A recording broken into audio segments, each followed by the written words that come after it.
was listening to one of your responses and then spoke with Senator Murkowski. If you had the opportunity to shoot the Chinese spy balloon down either over the remote mountains of Alaska or over water near Alaska, why didn't you? Why is it okay to have the Chinese fly some type of aircraft over Alaskan airspace? Sure. Let me walk water to land first. The first would be, in terms of the water, General Van Erck again assessed that it was not there was no hostile act, hostile intent, or potential impact to critical intelligence capabilities.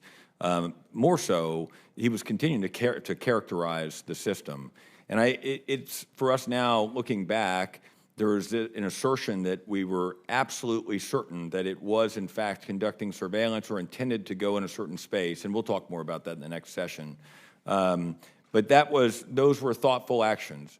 The other piece I would add, over the land of Alaska, sir, we've spent a lot of time, as you know, determining where we will take a shot in combat when we're fighting people who are fighting against us.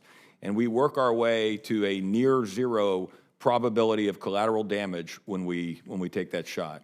Although Alaska is in places not as inhabited as other places, it is inhabited. And at that time, we didn't understand through the modeling, if we shot that, what it would do on the ground. Ultimately, it came back to maybe a 20-mile by 20-mile piece of ground. And without being able to clear that, we wouldn't do that in combat, sir. And I think in this case, we certainly didn't want to take that chance with Alaskans or any other Americans throughout the flight path. So we created a situation now where our adversaries are going to kind of try to figure out what they can and can't fly over our airspace. Well, maybe a balloon. What are they going to try next? UAV, UAS? Or, I mean, is that where we're at now? They're going to all try to figure. I mean, the Russians test our airspace all the time and use scramble fighters to interdict them because you're saying nothing can fly over our airspace. That's sovereign airspace. So now we're in a new day where our adversaries get to try to figure out what you're going to let fly over and what you're not? No, sir. Sir, I think, and kind of back to Senator Tester's earlier comment, I would say, first of all, we are certainly grateful for the support from this committee and for your trust, sir. I would tell you that throughout this, General Van Erck and the men and women who were serving under him had American safety in mind throughout. And at any moment, had it presented some sort of intent to hurt Americans, they would have taken that balloon out of the sky. It would have happened. I would tell you that is the same should something else happen. General Van Erck, the rest of the military stands ready, whatever threats come. But we do expect that they will assess and report. And in this case, sir, he assessed and reported based on the intent and based on where it was at the time. So there's some things they can fly over or near Hawaii. There's some things they can fly over Alaska, but maybe not over California or possibly over Montana or North Dakota. It's just kind of, you decide based on the circumstance. Doesn't that create a situation where our adversaries are going to test what you think can and can't fly over different or proximity to different parts of the country on a regular basis?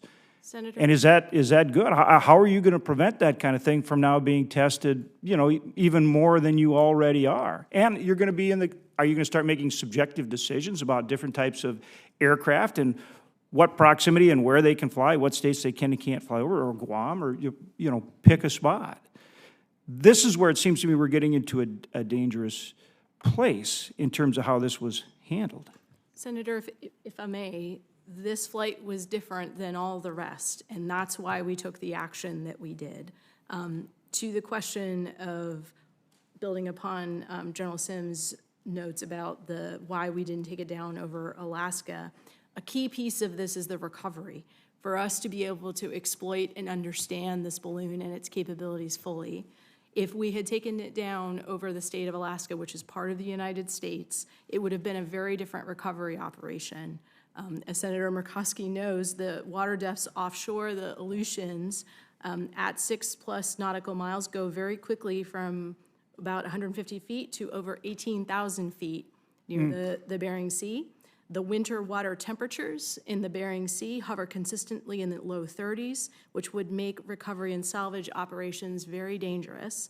Additionally, the northern portion of the Bering Sea has ice cover, which can be extremely dangerous, which would induce additional risk. So again, a key part of the calculus for this operation was the ability to salvage, understand, and exploit the capabilities of the high-altitude balloon, and we look forward to sharing that with you in a classified session and also openly as we learn more. With the indulgence of the chairman, just finishing up here, those are the kind of things I think are important. People want to understand that. People support our men and women in uniform. We appreciate what you do. We owe you our lives, and we are deeply thankful for that.